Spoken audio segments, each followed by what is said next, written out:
10, 9, 8, 7, 6, 5, 4, 3, 2, Manchester 1, United have 0. reached the promised land. Yes, good morning, everybody. My hands are cold.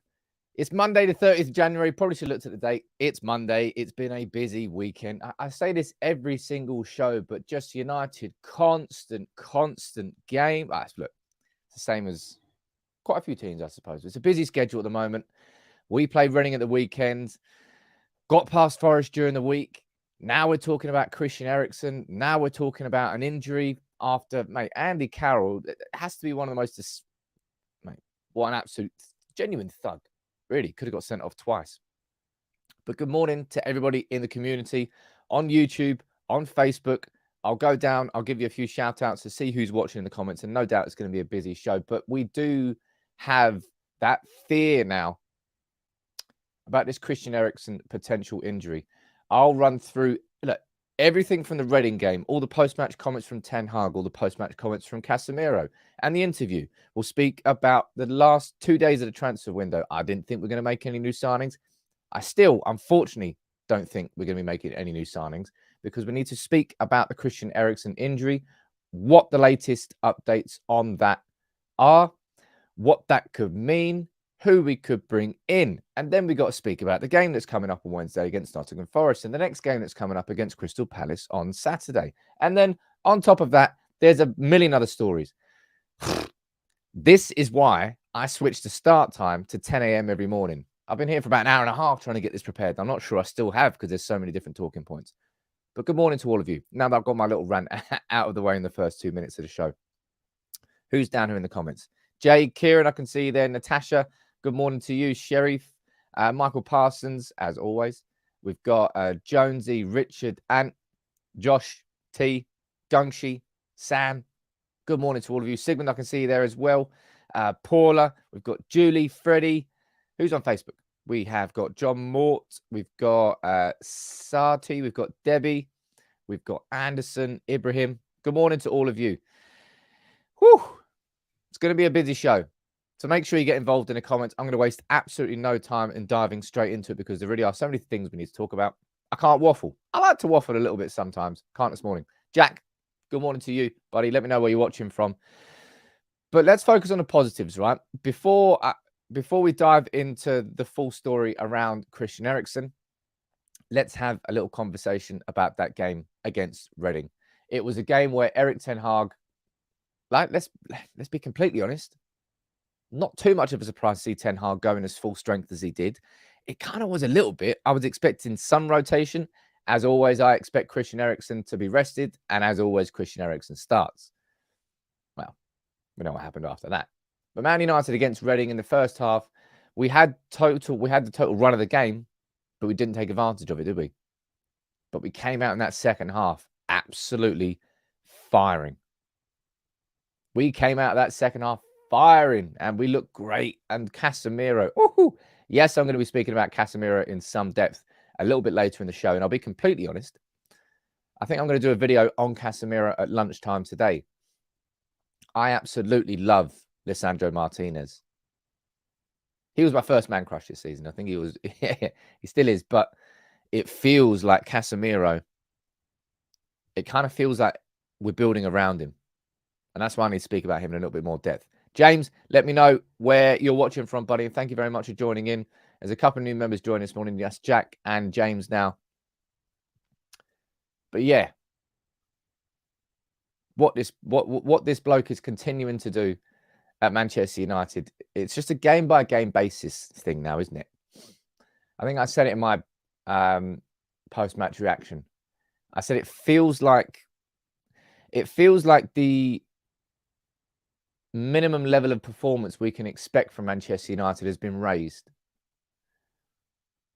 I don't know. Maybe I'm wrong in sort of having this confidence. You can let me know what you think in the comments.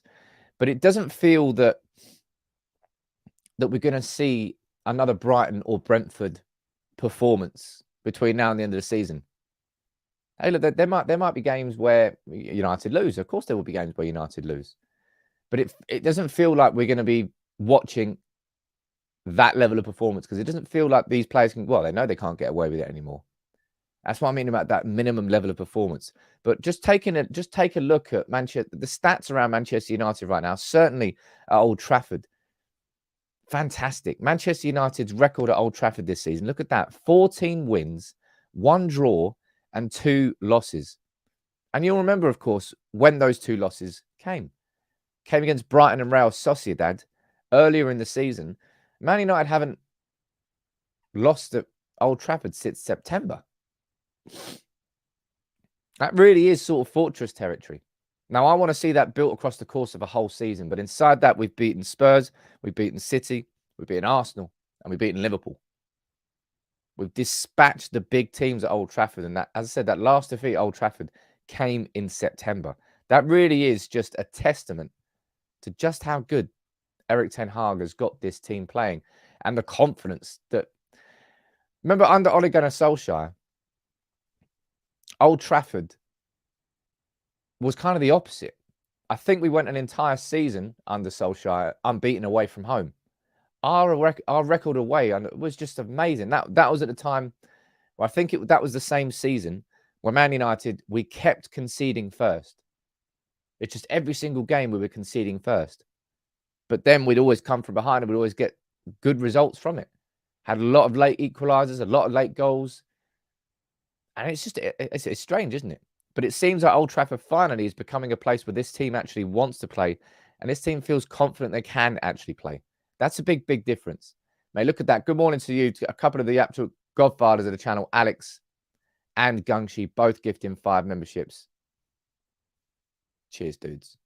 Nice to see you all down here. And by the way, I said this last week, I say it again. There's only about 15, 20 suggestions so far in the suggestions box. If you go into Telegram, you go and look at the pinned messages in the Telegram community, in the members only page, there's a box where I want you as members to tell me what you would like me to do to take this community forward. I feel like I want to give back more to it, but I need you to tell me what that should be. Make sure you leave your suggestions in there, and I'll go into the members only chat after this stream and I'll speak about it in there. But Ten Hag, look, before we move on to the big topic, which is the Eriksen conversation, which we will have in just a couple of minutes, right? Ten Hag keeps reiterating this now, doesn't he?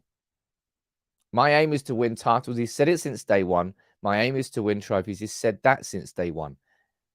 But United now, still, we remain the only English club in all 4 competitions, in the FA Cup, into the 5th round. I'm going to run through the opponents we've got left, potential opponents we've got left. It's looking good. United are in the League Cup semi-final, 3-0 in the first leg against Forest. On Wednesday, we should see some genuine, real rotation. Then we should hopefully have a League Cup final. It's either against Newcastle or Southampton. We've got that double header coming up against Barcelona. And it's the fact that we are still in 4 competitions, which makes the idea of getting a loan signing in almost feels like a bit of a necessity rather than luxury at this stage. And I'll run through that. But look at this, right? These are the clubs that are left in the FA Cup. Tottenham Hotspur, it'll be a tough game, but you would back Manchester. I would back United to beat Spurs. I'd back United to beat Southampton. United could be playing against Ryan Reynolds, Wrexham or Sheffield, Ipswich or Burnley. Then we've got United, Luton or Grimsby, Derby or West Ham, Stoke or Stevenage, Blackburn or Birmingham, Leicester, Sheffield or Fleetwood Town. Of course, City, the biggest name still left in the competition, but Liverpool got knocked out this weekend. Arsenal got knocked out this weekend. Bristol is in it. Brighton, that'll be tricky. Fulham or Sunderland or Leeds. You're looking at all these teams there, not all of them. The overwhelming majority of those, United would go into that game as clear favourites. And there are some tough ties left. But in the same way that we're looking at the League Cup as the biggest opportunity for a trophy this season, Ten Hag is looking at this FA Cup and he's thinking, I want this one too. Ten Hag wants titles, multiple. Trophies, multiple. And we're pushing for it. So it will be interesting to see who. I think the FA Cup 5th round draw is tonight at 7 p.m. So make sure you keep an eye on that. Yeah, it's just down there. Chetan, you said it's a draw tonight. I'll be looking forward to seeing who we get. And United have been getting some decent draws this year. Makes a change from getting a Premier League opposition team in the third round of every cup permanently. But let's find out. Andrew, obviously, the two teams you're probably looking to avoid in that draw now are going to be City and Brighton. Brighton just... I don't really know how Brighton do it. If you look at what's happened at that football club over the last, 12, 14 months, they lost their manager. They've lost Cucurella. They've lost... what are the other players? They lost Ben White. The amount of change that's happened inside that squad, the amount of players that have sold, and somehow they can just keep that level going. Caicedo at the moment, Arsenal have had 2 bids rejected for him, and they've left him out of the team, and they still can do that against Liverpool. I think Brighton they really are a very, very impressive club. The fact that they do manage to cope this weekend, not this weekend, just in general, with the players, it's fair play, man. I think it's a really, really, and that is what happens when you are a very well-run football club. One player leaving and one player, even a manager leaving, doesn't change that. Fair play to Brighton, man. Alex, thank you very much, dude, for leaving a few suggestions in there. I want everybody to keep doing that because as a community, I want you to help me take this community forwards and upwards. Let's speak, though, about the main topic of this show, right? And it's a real shame that there's a bit of a cloud over the weekend over another. That game there against Reading was exactly how Ten Hag would have wanted it to have panned out across the course of the 90-minute game. Because before the 60th minute, Marcus Rashford was taken off. Not because he was injured, but Marcus Rashford was rested. Then he was able to, across the course of the rest of the game, he took off Eriksen. Well, we know why. He took off Casemiro. He was able to rest some big names. And that's what happens when you actually control a football game. When you go in with a 2-0 lead into the last half an hour of games, and you have the composure and the quality to see out the last 30, you don't have to chase a game. And that's why Ten Hag put out his strongest team there, because he backed them to be in that position, and it worked. But let's speak about Christian Eriksen, because it's this fucking tackle that's done it, right? Honestly, the full performance of Andy Carroll, it felt like he went there knowing that it was probably the last big game that he's going to be involved in. And he was, 3-4 yards behind the pace of everything. Every time he went for it, just everything he did, he was just a lump. And he absolutely flew in on Christian Eriksen. You can see where the injury has happened here, right? Not that you need me to do this or show you. But, is that on? Oh, never mind. I can't pull it up here. But you can see, look at his standing leg there, the left leg. It's that ankle that's bending in. And that is where the concerns are. Now, this is what Erik Ten Hag said about the possibility of that injury after the game. In fact, I'm sure you would have seen it anyway. But this is a video of Old Trafford after the game. And there's Christian Eriksen leaving with his ankle in a protective boot. Now, we just, as United fans, have got to hope that that's more precautionary than anything, right? Let's just hope that. But there's absolutely no doubt that Ten Hag is worried about it. This is what Ten Hag said after the game. He said, "We have to see what the diagnosis is. It's an ankle. It's always difficult to say in this moment, so sure after the game is finished. It costs us a minimum of 24 hours before we know what the extent of that injury is. But I think we can say with real confidence as United fans, we won't be seeing Eriksen against Forest on Wednesday. I think if Eriksen was completely fit, we wouldn't have seen him against Forest on Wednesday after we had that 3-0 lead from the first leg. This will be the game where we should be getting some good rotation in. I don't think we'll be seeing him against Palace. Now, that's going to be a big miss for United. It is. Palace in the Premier League. And it bears the question, right? I'm going to put this down as just a simple yes or no answer in a poll for today, right? Let me pull this one up. Do you think United will make last-minute signing? Just a simple yes or no answer. What does your gut tell you? I'll leave that down there in the comments. Comments on the stream. As I say every day, I apologize for everyone on Facebook. I can only do this on YouTube. Do you think we'll make a late signing? Because that injury to Eriksen, right? The reason I'm saying that, Man United are in 4 competitions. And the idea is that we're going to be getting past Barcelona and getting to the knockouts of the Europa League too. Eriksen now, he's injured. We don't know how long for. The initial rumours we're seeing, and by the way, I will stipulate that these are just rumours, anywhere between 4 and 6 weeks. But if anybody's if you played any sport before and you've done an injury like that's quite a heavy impact injury. Andy Carroll must weigh about 49 stone, the big lump. He's got all of that weight scissoring down on the back supporting leg of Christian Eriksen, and full weight is going down onto that ankle. It doesn't look particularly good. So you would imagine, even if that is a precaution, that's going to be Eriksen ruled out for a couple of weeks at the very least. And we've got so I think let's say our first game against Barcelona is. That's what we're looking at as the big one, right? Barcelona is in 16 days' time, just over 2 weeks. And inside that means that Eriksen would miss 3 Premier League games at home and away, at home against Palace and Leeds, and away against Leeds. At the very least, I would expect him to miss 2 weeks. In my opinion, and this trust me, this is in no way, shape, or form with any sort of medical knowledge. Just from the shape of that, from the weight of that impact, the fact that he left on crutches, I think he's going to be gone for at least a few weeks. But we'll find out across the course of the day, I suppose. Let me see what everyone's saying in that poll straight away. We've had 5. Let's look at that.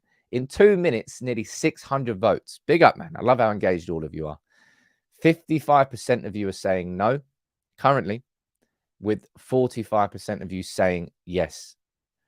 And I suppose what we need to do now is take a look at what's being said elsewhere. Because you remember, this is what Ten Hag said before the game, before that injury to Eriksen. He was asked whether there are likely to be, before the end of January, there are unlikely to be any more signings. Do you know which areas in the summer you'd like to strengthen? But he said this: if I had the opportunity in the next coming days to strengthen, then I would go for it. But this is not only up to me.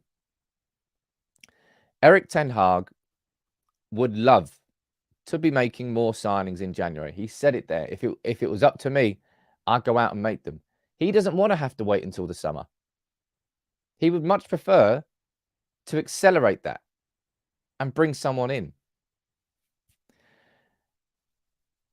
And look, I suppose that the big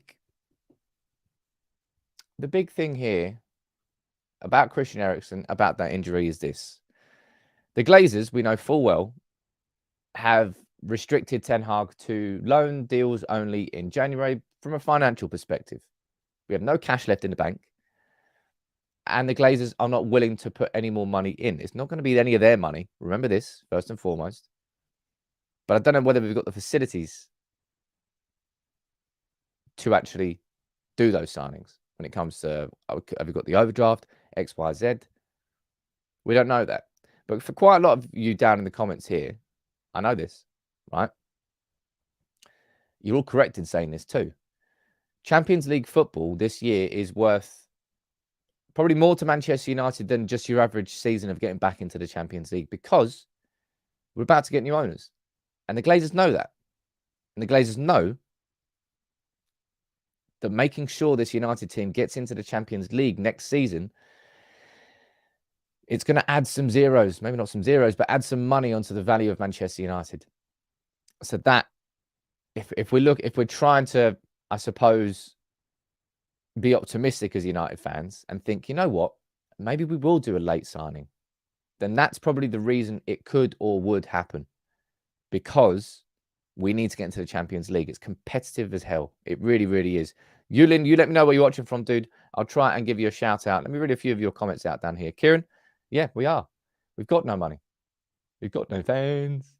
We have got fans, plenty of fans, but we've got no money. We're also struggling with midfielders in that position now, though, because that's Christian Eriksen. You would imagine ruled out for at the very best a couple of weeks. At the very worst, we have no idea of the extent of that. But Donny van der Beek's already out for the rest of the season, so we are pretty thin in terms of that. And I always felt that that was the one position where United were kind of, yeah, we're all right this season. We've got Bruno who could play there. You've got Eriksen who could play in that position. You've got Donny van der Beek who could play in that position. You're thinking, okay, good. Michael, you're talking about Kobbie Mainoo and, of course, Iqbal. Kobbie Mainoo came on for Casemiro, didn't he? And he's not going to be a Casemiro type, an Eriksen type player. And I'm not really sure who is inside this squad. Iqbal would probably be somebody, yes, you could have a conversation around him. But if you watch Manchester United in the build-up, I'll try and encourage you, even look, hell, after this, go back and look at the Reading game and look at Manchester United in the build-up. What you'll see is that it's Maguire and Lindelof, but you've got Malacia and you've got Wan-Bissaka who are really pushed forward as inverted fullbacks. And then you've got three people at the very back. You've got Maguire, Lindelof, and that's where you've got Christian Eriksen. Christian Eriksen is that playmaker who drops deep to sit alongside the two centre-backs, to be that player who brings it out from the back. That's why he wanted to sign Frenkie de Jong. And Kobbie Mainoo is not going to be playing in that sort of role. Casemiro could, but look how good Casemiro is going forward. I'll be speaking about Casemiro next. Iqbal could probably play there. You'd say potentially that could happen. I'm seeing conversations in the comments around Hannibal being recalled from his loan. I mean, yeah, that could possibly happen, but why would you do that instead of just using Iqbal or Mainoo inside this squad? As I said, I don't particularly think that Mainoo is that type of player. And Hannibal is somebody who he's far better closer to the edge of the opposition's box than the edge of his own box. I don't particularly think that's a similar type of signing. Quite a few of you are talking about recalling Amad Diallo. What's that got to do with Christian Eriksen? Why would you re-sign an out-and-out right winger to replace a man whose main purpose inside the squad is to operate from deep as a playmaker? That's like square pegs, round holes. That's not going to happen. Realistically, inside this squad, you're either going to see Casemiro dropping deep and becoming that player. That won't be Fred, by the way. It won't be Fred. So there's no, in my opinion, there's no point speaking about Fred there either. What you are probably more likely to see is Casemiro operating and becoming that player, and then Fred stepping in for where Casemiro's been playing and having a little bit more freedom to go forward. Liam, you're saying he's not a right winger. He's been at the number 10 for Sunderland. Yeah, I know that, but actually, it's kind of not what I said there. But if you were to have a look at his heat map over on SofaScore, you can see exactly. He is. My point is, Eriksen and Amad are two very different types of players. And the reason Eriksen's been so important for us is because he's dropping and receiving the ball alongside our two centre backs. That's where Eriksen has been playing for United, and that's why this balance has been working so well. I don't really know what's going to happen here. Let's go over and let's read what David Ornstein is saying about the possibility of United making a late signing. He said this. He said, United remain unlikely to make any further additions this month beyond signing Wout Weghorst on loan. And I'll speak about the youngster that we've been signing here, and I've also speak about that. But he is saying, nah, United are not expected to make a move. Let me see what you're saying down in the poll now. We've got just shy. We've got 1,000 votes. In fact, by the time it comes, I say it is 1,000 votes now. 53% of you are saying no, we won't make a signing. And 47% of you are saying yes. I'll tell you what, it's on the fence. I think if Erik Ten Hag, look, Man United by this time, right? Ten Hag said, let's go back to his interview here. Ten Hag said, look, it costs us at least 24 hours to know what the extent of that injury is. Man United had over 24 hours now. So Man United will know what this extent of Eriksen's injury is. And if we make a move, okay, right, let's speak hypothetically. I personally feel that we won't make a signing. That's just what my gut is telling me. All right, I've said that, and I've been reiterating this, as I said over the last week or so. There's been people trying to have conversations about a late dramatic signing and X, Y, Z. I'm like, why are you wasting your oxygen? Because we're not going to make one. An injury to Eriksen just before the deadline could change the conversation. My gut is still telling me it won't happen. But if it does, hypothetically, who do you think it could be? You let me know in the comments. Because I really don't know off the top of my head.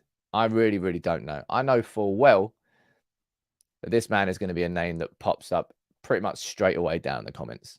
So this is why I've got a picture of him here prepared and ready. Because Tielemans, we know full well, could help us inside that position. We know his contract runs out with Leicester at the end of the season. We know full well that you could get him for a relatively cut price. And if United was smart about it, we could probably structure that deal so that we only paid a loan fee until the end of the season. Actually, no, you can't because he's a free agent. I don't know. Maybe in my head, maybe United could be clever and could pay that money to Leicester, but delay it until the summer so that the new owners are responsible for it rather than the Glazers. Let me see what you're saying down here. Herrera getting lots of fan love. Ruben Neves, way too expensive. Not going to happen. Marco Reus. What's Marco Reus got to do with that? Marco, as if anybody's genuine. I'm presuming that anybody saying Marco Reus is just a troll, right? I'm just presuming that. Because you're all better than that, surely. Antony for Eriksen. What? Tielemans. Daniel, you are drinking on a Monday morning. You've got to stop that. De Jong. Show United. I think it's more likely that you probably see that rather than seeing us sign somebody for the sake of signing somebody, which it really, really would be. Why is anybody mentioning Royce? Have I missed something here? I know I've seen that United and Royce have been linked, but what? Odd. Sancho. Merengue, actually, it's a really good point there. Thank you very much for putting this up. I'll say this now that you're live on stream, because I think, Charlie, you've messaged me about this as well. Everybody, and I'll try and say this politely. Ignore any prick like that who tries to say that you've won some sort of competition and for me to message you. The only place I will ever announce, I would announce it on here if I'm going to message you. And if I do message you, I'll have a tick next to my name on YouTube. I've seen quite a few people doing it. Please be careful. Please don't give any details out. Please slide into my DMs on Twitter or Instagram. If you get a message like that, slide into my DMs on Twitter or Instagram, and I will let you know. I apologize, Merengue, if I haven't replied on Instagram because I get so many. Messages on Instagram. It's kind of hard. But if you get any message like that, all right, it's a scam. It's not me. If we look at anything else that could be happening in this late transfer window, Anthony Elanga, look at that. 10 different proposals to sign Elanga on loan. I don't know whether United will let Elanga leave. Simply because Ten Hag probably fears... Look, you saw Elanga coming on for Weghorst towards the end. With Martial being Martial, right? With Martial just... I think Ten Hag's already reached the position that so many of us fans are already in. He's like, I'd love to play him, but it's just I can't rely on him. So I'm not even sure that Elanga will leave on loan, simply from a safety net perspective. And Elanga's not particularly much of a safety net. No offense to the lad, but he's not. But he's a body there, and in that position until we sign real, genuine reinforcements in the summer, I don't really know whether or not, I don't really think that Elanga's going to be going anywhere. Zibak, you're saying you would like to see Ten Hag play a youngster to fill in for Eriksen. His Ajax stint was known for developing youth, and we've only seen bits of that so far. I think that's slightly unfair because I think we have seen some good youth development. I think Kobbie Mainoo, look, Mainoo was somebody that Ten Hag himself has seen and gone, right, you're coming in, because he wasn't part of the pre-season tour. He's somebody who Ten Hag has personally identified rather than being told by Darren Fletcher, these are the lads you should be looking at. And Iqbal, I know he impressed in pre-season, but clearly Mainoo has done more during the season to earn those opportunities because he's had a couple of them now. I'm not sure what's going to happen. I'll be honest. And I suppose none of us will have real clarity on whether we genuinely feel United will make a loan signing to cover Eriksen until we know what that injury is. Touch wood. It's not a bad one, but if it's worse than we fear it is, then Ten Hag might feel obliged to sort of go towards that market and try and get somebody just for the sake of having a body. I don't know. Julie, hey, look, I've done a separate video on that already, haven't I now? On Martial. Def Eagle, what you're saying. Sam, you say Champions League is a must. How will we know how importantly the Glazers know we'll get... Sorry, man, I can't really read that. Yeah, they're going to have... I think the conversation you're trying to say there is how will the Glazers know whether we're in the Champions League or not? It's because I think it's what's being reported is that there's going to be 2 different price points for Manchester United with and without Champions League football. This, I think, is a very interesting one from Colm. Because Camavinga, no, not Camavinga. Geez, too many people maybe mentioning Camavinga as well. He's not going anywhere. But Gravenberch. I was going to prepare a video on Gravenberch.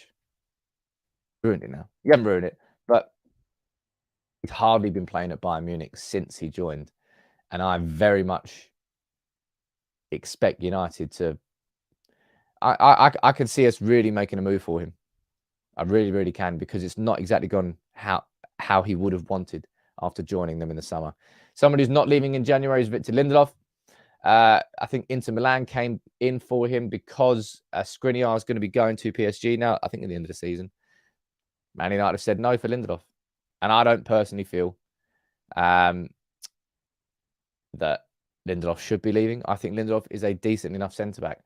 I've got to say, both Lindelof and Maguire look decent enough against Reading, and of course, they should do. It's Reading. But they play well enough. Some good progressive passing from them. There's a conversation. Bayern's not letting him go. Okay, we're saying Plettenberg and Romano have already ruled out Gravenberch. I absolutely do think that we'll go in for Gravenberch in the summer, though. I don't particularly think it will happen in January. A different one here, which is a slightly different conversation. Man United have been busy signing another youngster, Gabriel Bianchetti, who plays for Cardiff. Manchester United, where's that photo? Is that the photo there? No, that's Tielemans. That's him there. United have got this 16. Is he 16? I think he's 16. Look. Yeah, 16-year-old. And we've agreed a deal. He's had medical over the weekend. Bianchetti will be joining Manchester United's youth teams and signing a scholarship contract. Man United in recent years have been very good with under-18s recruitment. I think we've spoken about it before. I said it's definitely what our academy for years and years and years. The fact of the matter is, the quality of the players that we were bringing in were just not good enough.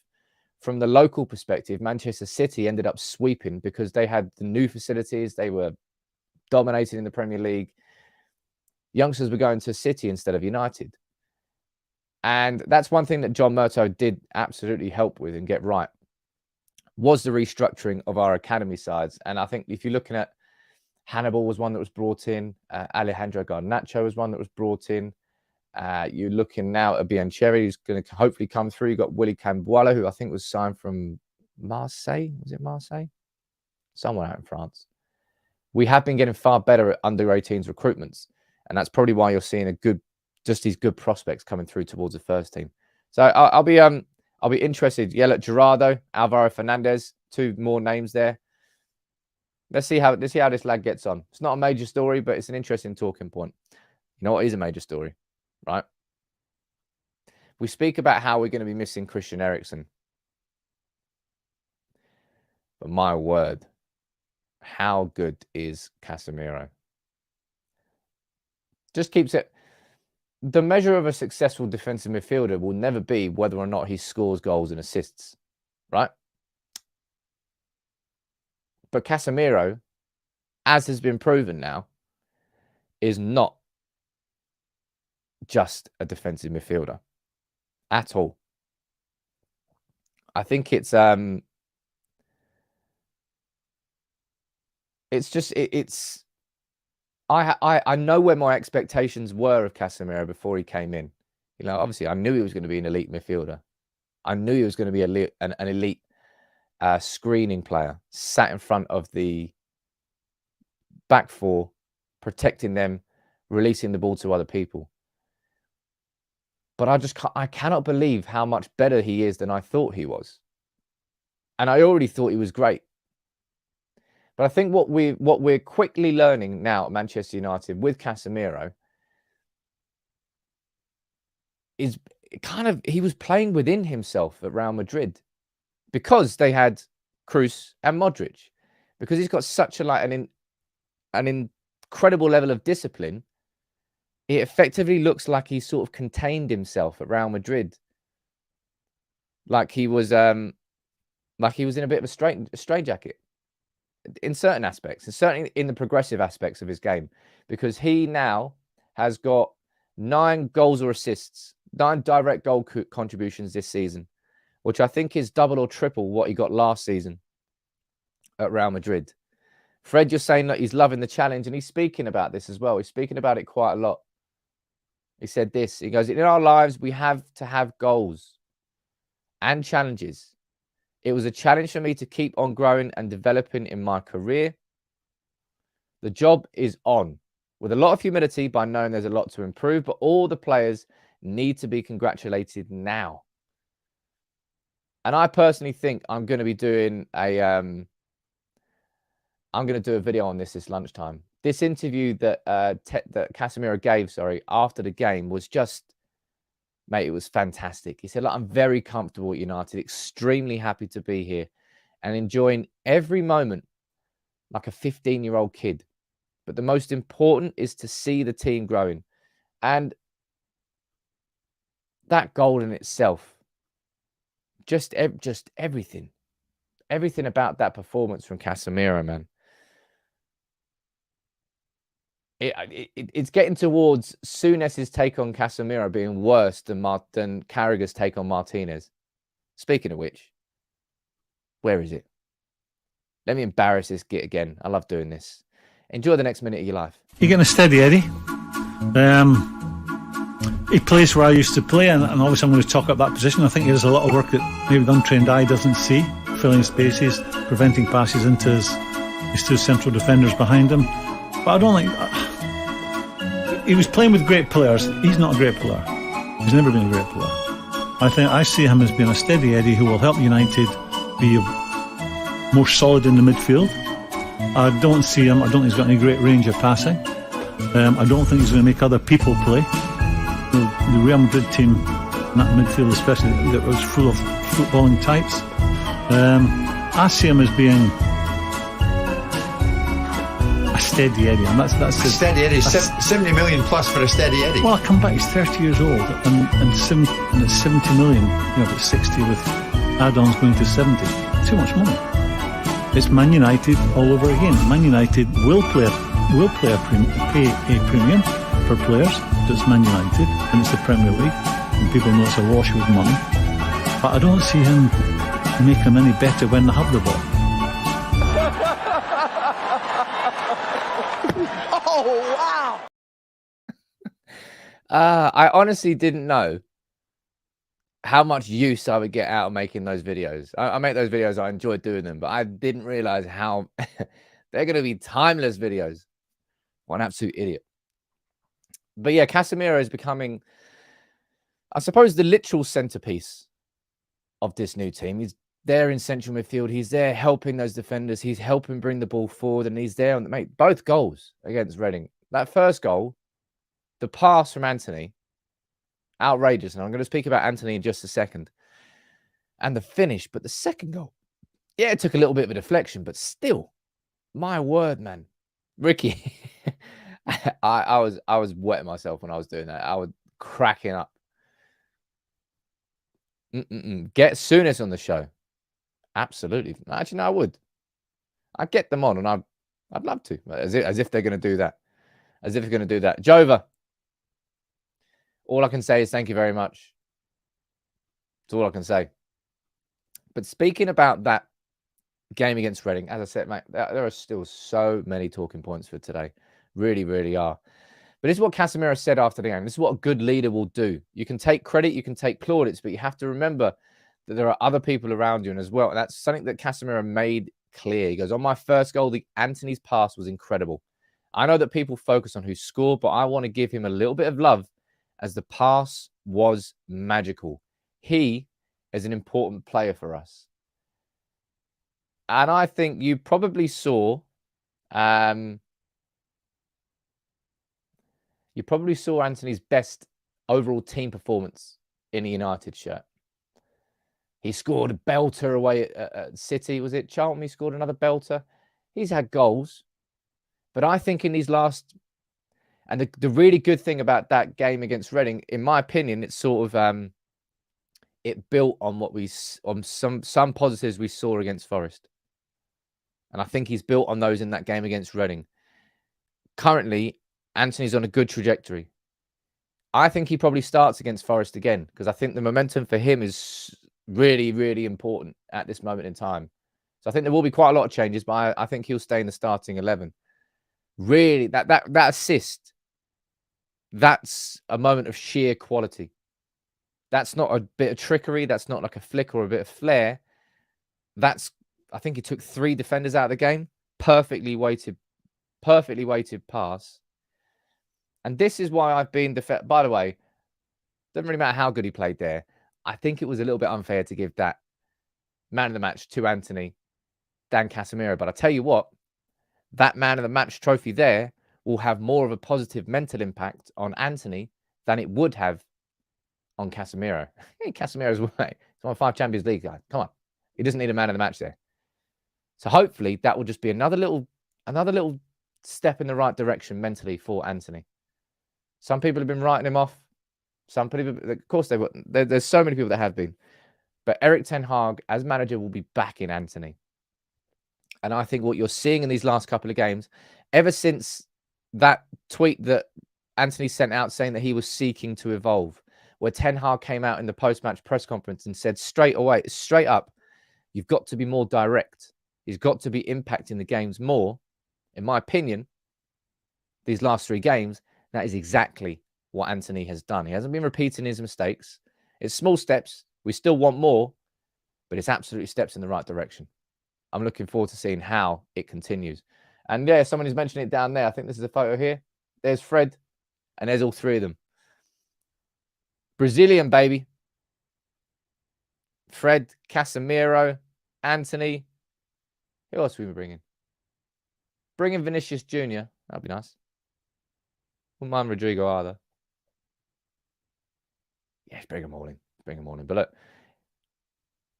I'm just liking what I'm seeing in this moment. From pretty much every aspect inside this squad, man. A little bit of Jogo Bonito there. Fred's back heel goal. The pass from Antony. The finish from Casemiro. The second goal from Casemiro. Yeah, Josh, you're spot on down there. Wan-Bissaka and Antony, some really good link-up play on that right-hand side. Wan-Bissaka's just, well, mate, he's been... I don't know what Wan-Bissaka's eating now. But he is switching it up. And he is so much better than he has been recently. Gangshi, the boys from Brazil, indeed. Remember City of God? Sad film, but one of the most amazing foreign language films. If you've never got the privilege. I think City of God's based in Brazil, isn't it? Might have got that completely wrong. There it is. Yeah, it's in Rio. If you ever get a chance and you like foreign language films, I won't spoil it for you. Go and watch City of God. It's amazing. Somebody else who I thought, again, was pretty impressive. And I've said this from the very, very start about Weghorst. Again, a good team performance from a player who really is a team player. On a short-term deal, I'm not sure Manchester United could have managed any better. I really don't. Just from a profile, but I'm not saying that he's like he's not a world beater. He'll never be a world beater. I think he could earn himself a year contract if he continues on this path. And again, he's just doing everything that Ten Hag is asking him to. Really linking up play very well. I'm enjoying watching him, man. And yeah, Daniel, this is what everybody, simply because of the fact that he's 6'6". Everybody in the media who is lazy and couldn't be asked to do any research on Weghorst or try to understand the style of play that he really can and is capable of, what United is going to lump it into the box now. I'm not even sure. Look, there was that one cross that Pellistri did right towards the end against Forest, I think, where he nearly got on the end of it. But United aren't switching. We're not switching up our style of play. We're not all of a sudden just lumping crosses into the box like with David Moyes' United. Was it like Everton, I think? 81 crosses. PTSD from that. Weghorst for me is doing exactly what I expected him to and exactly what Ten Hag wants him to do. And bear this in mind, right? He started every game since he's joined because Martial's been a sick note. He played every minute against Palace, every minute against Arsenal. I think was taken off, what 5 minutes before the end against Forest. And he's starting every game, coming straight in, doing a job straight away. That's what happens when you sign a player who understands the profile of the team before he's even kicked a ball at the club. And that's why it's so important to make those sorts of signings, right? To make the right sorts of signings that suit the team. And Weghorst, you're seeing exactly that there. I'm going to read a few of your comments down here. Anthony, you're saying he's a menace to defenders, in and out of possession. Gary, you're saying his touches in around the box have been quality. He's also always following in the shots. He's a number 9 that we've been needed. Amy, you're saying he's got that hard work. He does have that hard work in him. Insane work ethic on and off the field. Tall player can't jump. Well, they don't need to jump this year. He's 6'6".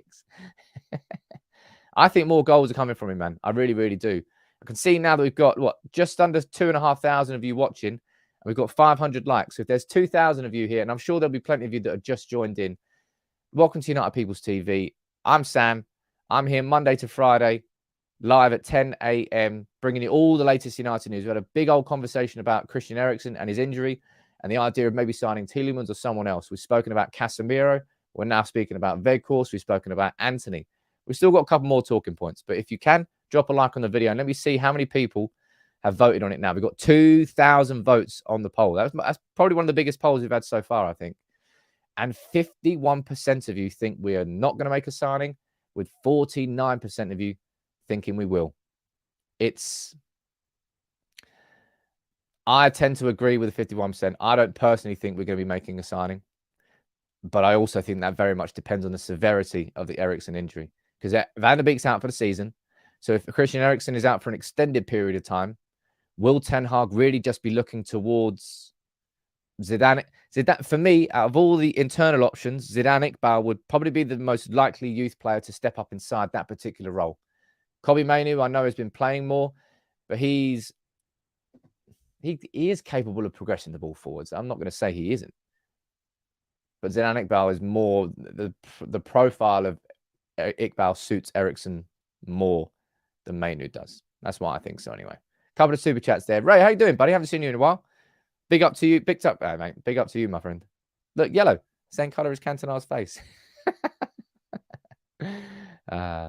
Gear, what you saying? Really like that you back the players some people hate on. What do you think Ten Hag can get out of Sancho?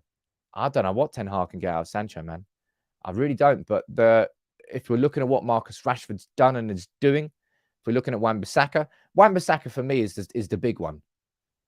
Like, honestly, if Ten Hag can get Wan-Bissaka playing like that, Well, I mean, what can he do with Sancho? Because the talent of Sancho is unreal, unbelievable. Just a lot of it's up there. A lot of it's not, that talent isn't translating.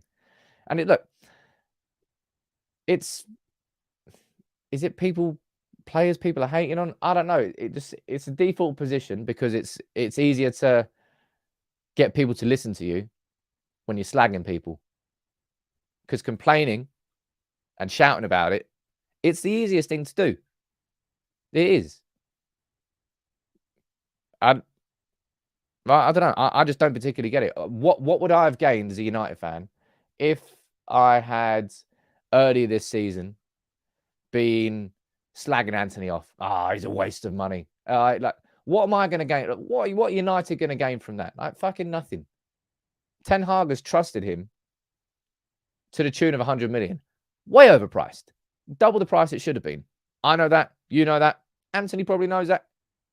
Everybody knows that we overpaid for him. But I just don't particularly think there's anything to really gain from that, from just slagging him. That's just a personal opinion and a personal style. Now look at that, man. Dominic, you're down there gifting 5 memberships, and Antony. Oh, wow. Thank you very much, Antony. 5 from both of you. Who are the lucky 10? Let me try and read some names out here. I hate missing names out. Dudley, David, DP. Not that DP. Andrew, Marin, you're the lucky 5 there. And we've got Robert, Lance, Ming, Deaf Eagle, and Ogie. You are the lucky 5 there too. Say thank you very much to the 2 Dons for that. But yeah, I don't get it, man. Just support your players. I'm not saying support your players blindly until they might not work out. But I will definitely support, certainly in his first season at the club as well. I will always be a little bit more generous, I suppose, with how long it would take me before I just sort of write them off. That's what I think so. Ollie, I see you joining there as a member, dude. Dudley, cheeky, got a little one down there. Last couple of minutes of the show. As always, if you've got any questions you want to ask me, fire them in. I'd love to have you on board. Make sure you subscribe, become part of the community. I think my video today, it's going to be about Casemiro. It has to be about Casemiro. He's becoming the centerpiece. And Martinez is different. They're different, but similar in certain ways as well. Something that's mad, right? Absolutely mad. And I've got to say a comment on this too. Chelsea just... David Ornstein confirming that Chelsea are back in for Enzo Fernandez, and talks have advanced because Todd Boehly now is willing to pay the 108 million pound release clause. I think it's about that. Chelsea ruined the Premier League for everybody else. Well, Chelsea, no, maybe not ruined. Chelsea completely changed the trajectory of the Premier League when they came in with their Roman Abramovich money in 2003-04. And everybody had to change and react because of it. What they're doing now, they're going wild again. And UEFA are having to change the FFP rules because of a loophole that Chelsea are using in the lengths of player contracts. It means that past this summer, nobody else will be able to sign players on contracts longer than 5 years. And I fucking hope that that comes back to bite Chelsea in the arse. Remember how much that hurt United when we had so many players on overinflated long contracts that we couldn't get rid of? I really hope that Chelsea gets stung by that. I really, really do. There's a super chat there from Jibak saying, any plans of a celebration once the Glazers leave? We are going on like a 36-hour bender somewhere up in Manchester. So there might not be a stream at that point. Let me see what you're saying down here. The mafia of football. Sod Chelsea, man. Just sod Chelsea. Hate that club. What did you do before you started the Man United Dream Team? The last job I had before I went full time, I worked in a perfume shop. Funny that. Random, I know. But yeah, I worked in a perfume shop. What else are you saying down here? Who is my player of the season so far? Personally, it's Martinez. But the way that this is shaping up, the way that he is shaping up, I think that could very much change to this man by the end of the season. I really, really, Joke. He's just been amazing, mate. Unite. I think you're right. I think it is the best community ever. I love it. I love this community. I sound like Kevin Keegan there. But what I said to the community, all members of it, if you want to help take it forward, I want to bring some new things in. Is that doing some more private members only streams? Is that doing something else for the community? I know that I can do more, but you need to help me figure out exactly what it is. That will not be streamed. I want to get a bus and go on a parade around Manchester. I genuinely think it's going to be like there will be like full-on street carnival vibes up in Manchester when the Glazers do sell the club. They really, really will be. You know how the protests have happened outside Old Trafford? Instead of it being a protest outside Old Trafford, it will just be this release of 20 years of tension. And the fact that the Glazers have gone, it will just be, mate, it'll be like Carnival de Manchester. It'll be amazing. Rabiot on loan.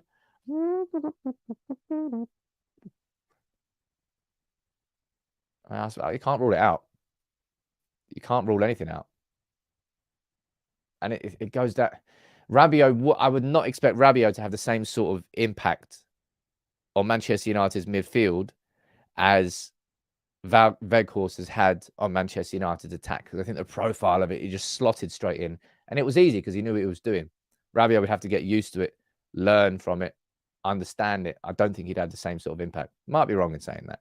Sander Berge is a squad player. I think he's getting linked with Newcastle, isn't it? Do you remember when Samuel Luckhurst got it absolutely wrong? That was when, I'm not sure, I'll just remember it on Twitter. You're saying that Sander Berge is at Carrington. He's going to be joining Man United. And everyone was getting excited and crazy. And then it was like, oh, hold on. No, that wasn't Sander Berge. That was someone else. Absolutely. I remember that at the time. Mate, Josh, look at that. Gives you goosebumps to think about it, doesn't it? I'd be surprised if it didn't happen. I'd be surprised if it didn't happen. But look, I'm gonna wrap up here today.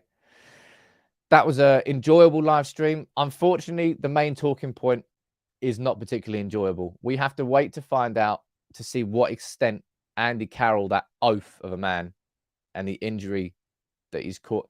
In my opinion, I think Eriksen's going to be missing.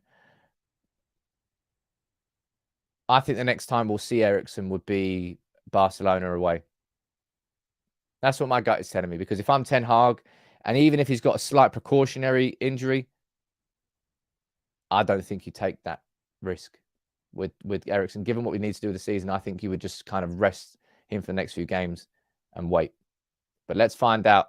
I imagine we might be getting a big update on Eriksen today. So maybe if we do, I'll be back here later with another live stream. But I'm going to be doing a video on Casemiro, on that interview he gave post-match. And just Casemiro, man. I can't wait to do it. I'm looking forward to it. Big up, everybody. It's Monday. One of the hardest shows of the week because it was so much to get busy. So much to get prepared. I'm losing my mind now. I'm just going to wrap it up. But look, thank you. What a community. And what a start to the week. I'll see you tomorrow morning.